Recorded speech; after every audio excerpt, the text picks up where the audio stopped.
Hello et bienvenue sur Factor X, le podcast qui réveille vos soft skills.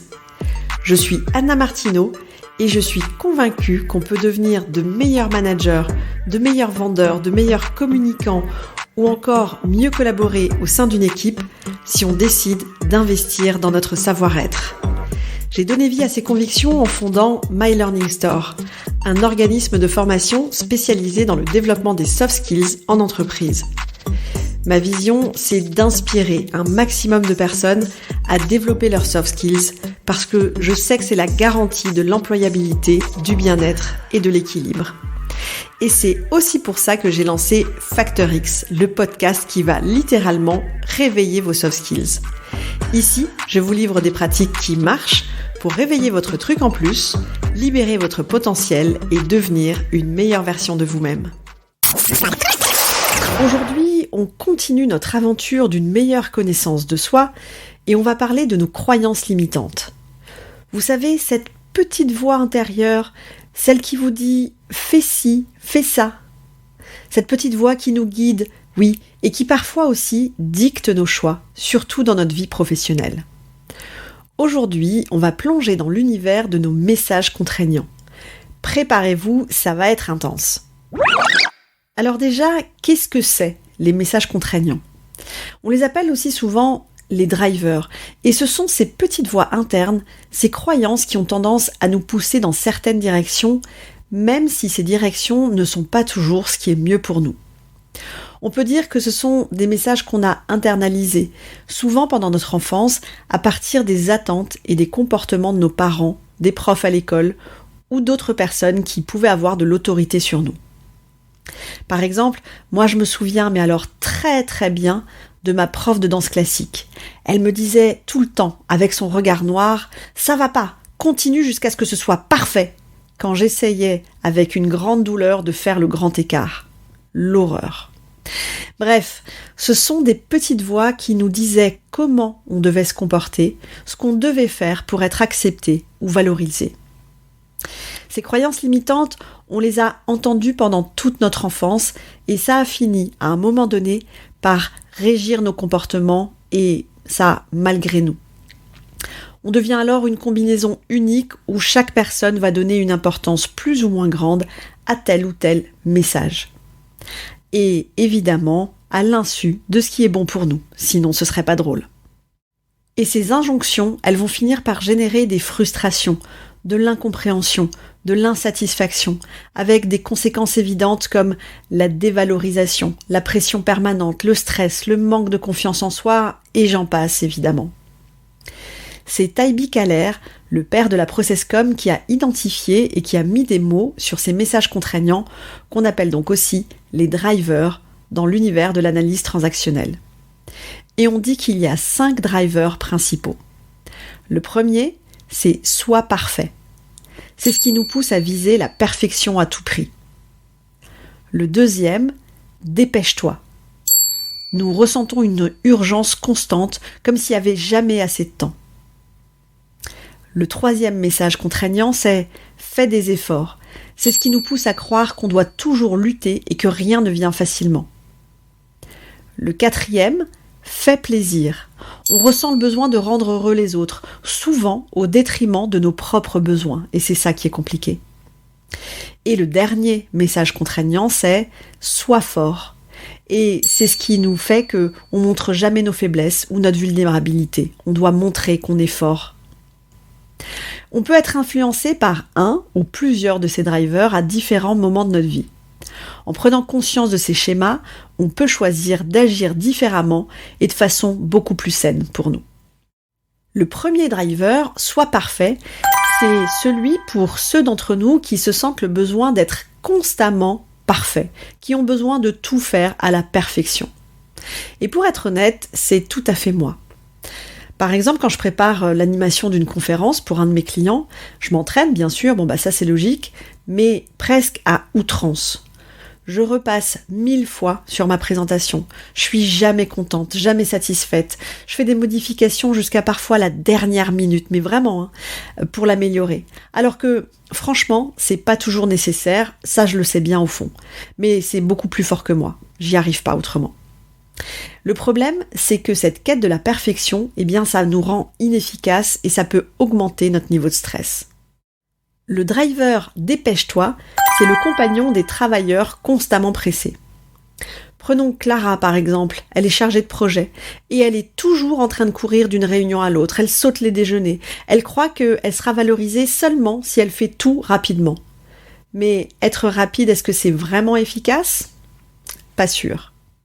Fais des efforts, c'est le driver de ceux qui pensent que tout doit être difficile, dur, compliqué. Comme Julien, qui croit que s'il ne passe pas des nuits blanches sur un projet, il le mérite pas vraiment. Mais s'épuiser constamment, est-ce que c'est vraiment le chemin pour réussir ? Pas sûr non plus. Fais plaisir, c'est la petite voix qu'entendent ceux qui veulent toujours plaire à tout le monde, ceux qui veulent faire plaisir aux autres. Imaginez Sarah, manager, qui a du mal à déléguer ou à donner des feedbacks négatifs pour faire progresser les autres parce qu'elle a peur de déplaire, elle a peur qu'on ne l'aime pas. Sauf qu'en faisant ça, elle nuit complètement à l'efficacité de son équipe. Sois fort, c'est la petite voix qui nous dit de ne jamais montrer nos faiblesses.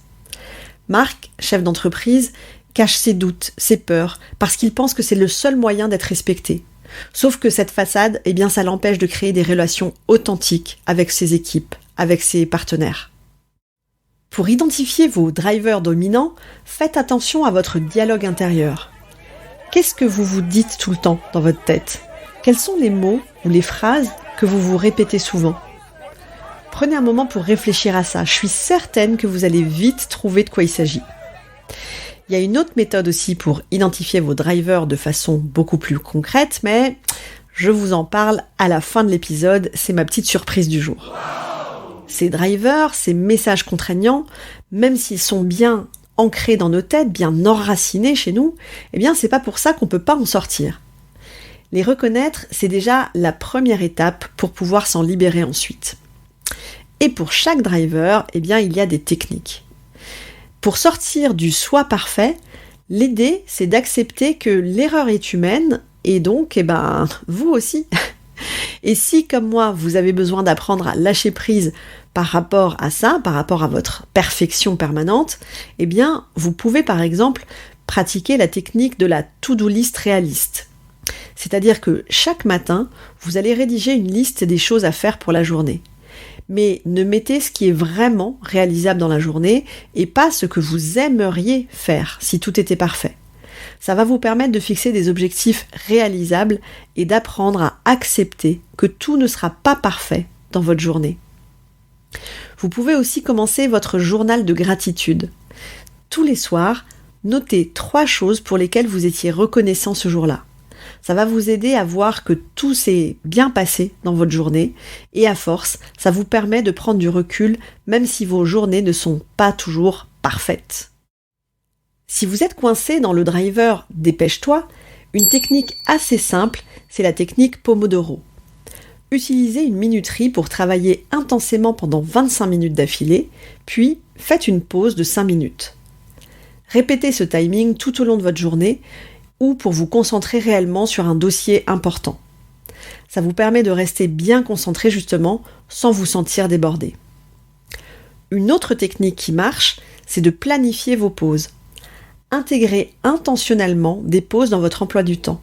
Même 10 minutes pour vous détendre ou pour aller vous balader à l'extérieur, ça peut faire une grande différence. Pour sortir du driver fait des efforts, rappelez-vous que travailler beaucoup ne veut pas du tout dire être efficace, bien au contraire, je dirais même. Pour sortir de ça, commencez par définir des objectifs SMART. Ces objectifs vont être spécifiques, mesurables, atteignables, pertinents et temporels. Ça va vous aider à concentrer vos efforts là où ils comptent vraiment. Vous pouvez aussi tenir un journal de progression, c'est-à-dire un journal où vous allez noter non seulement ce que vous avez fait, mais aussi les progrès que vous avez réalisés. Ça va vous aider à voir que l'effort ne signifie pas toujours le travail acharné, mais la progression. Si vous êtes de ceux qui ont besoin de faire plaisir à tout prix, apprenez à fixer des limites à votre niveau de gentillesse. Vous pouvez commencer par appliquer par exemple la règle des 2 minutes. Quand on vous demande quelque chose, une faveur ou un service, donnez-vous 2 minutes pour y réfléchir avant de répondre. Ça va vous donner le temps d'évaluer si c'est quelque chose que vous voulez ou que vous pouvez vraiment faire. Ensuite, entraînez-vous à dire non. Imaginez ou même anticipez des situations dans lesquelles vous dites non de manière polie mais ferme. Le fait de vous entraîner rendra plus facile le fait de poser des limites dans la vie réelle. Enfin, si votre driver c'est « sois fort », apprenez à être un peu plus vulnérable. Ça passe par exemple par tenir un journal émotionnel. Prenez quelques minutes chaque jour pour écrire sur ce que vous ressentez. Ça va vous aider à reconnaître et à accepter vos émotions et ça c'est important. Je vous propose aussi de prévoir au bureau ce que j'appelle des réunions de rétroaction. Avec votre équipe ou avec vos collègues, dans ces réunions, vous allez encourager tout le monde, y compris vous-même évidemment, à partager ouvertement leurs défis et leurs préoccupations du moment. En montrant que vous êtes aussi confronté à des défis, vous encouragez un environnement de travail ouvert et authentique où tout le monde est autorisé à partager sans jugement. Et ça va vous faire un bien fou. On vient de voir les 5 drivers qui façonnent notre comportement. Sois parfait, dépêche-toi, fais des efforts, fais plaisir et sois fort. Et on a vu aussi des techniques pour sortir de ces messages contraignants. Et la première étape vers le changement, c'est de prendre conscience de vos propres drivers. Et justement, on passe à mon challenge de la semaine. La première étape pour vous libérer de vos messages contraignants, c'est déjà de les reconnaître, de les identifier. Et c'est ce que je vous propose de faire ensemble. Alors, si vous écoutez cet épisode au moment de sa sortie, on est presque dans la période des cadeaux de Noël, c'est dans quelques jours. Alors, moi là, j'ai envie de prendre un petit peu d'avance et j'ai décidé de vous faire une surprise. J'ai mis dans les notes de l'épisode un document que vous allez pouvoir télécharger et c'est en fait un test qui va vous permettre d'identifier vos drivers dominants.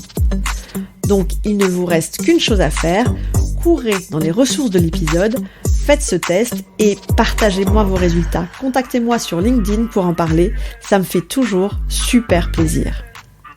Quant à moi, je vous donne rendez-vous la semaine prochaine pour d'autres pratiques actionnables dans votre quotidien. Ciao ciao! Si cet épisode vous a plu, le meilleur moyen de me le dire, c'est déjà de vous abonner au podcast et aussi de me laisser un avis 5 étoiles avec un petit commentaire sympa sur Apple Podcast. Vos avis et surtout vos commentaires, ça va vraiment m'aider à mieux référencer le podcast sur iTunes et ça me motive encore plus à continuer à enregistrer ces épisodes toutes les semaines. Alors d'avance, merci pour ça!